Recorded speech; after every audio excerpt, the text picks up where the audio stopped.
그러면 오늘은 스트레스 DSR에 대해서 자세하게 짚어보도록 하겠습니다. 자, 먼저 예시를 통해서 한번 볼까요? 연소득 5천만 원을 빌리고자 하는 대출자, 그것을 차주라고 하겠습니다.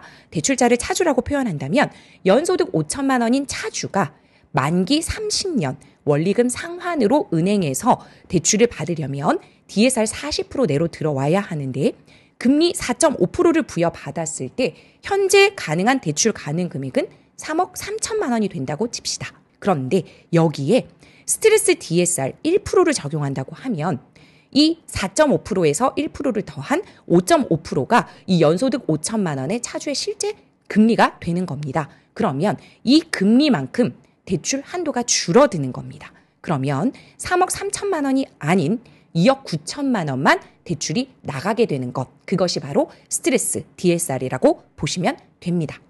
자, 그러면 이 스트레스 DSR 제도는 왜 시행을 하는 걸까요? 예, 상환 능력을 넘어서는 과도한 가계 대출 확대를 방지하겠다.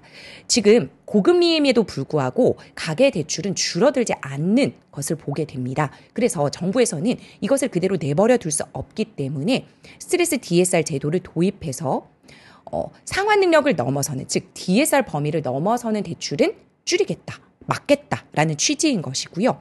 또한 하나 더, 고정금리는 확대하고 변동금리 차주에 대한 비중은 줄이겠다라는 겁니다.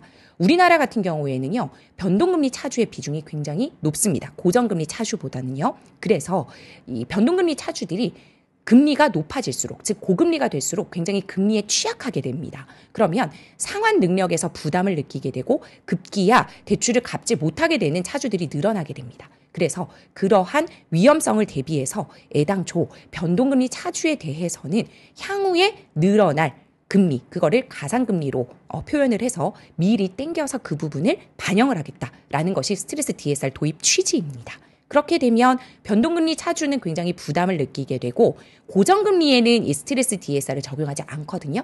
그러면 당연히 고정금리로 수요가 몰리게 되겠죠. 예, 그래서 고정금리가 확대되는 효과를 가져올 수 있기 때문에 고정금리 확대 등을 통한 가계부채 질적 개선을 도모하고자 하는 취지입니다. 참고로 해외 같은 경우에는 고정금리 비중이 높다는 것을 알 수가 있습니다. 우리나라처럼 변동금리가 높은 나라는 거의 많이 없는 게 사실은 그런 실정입니다.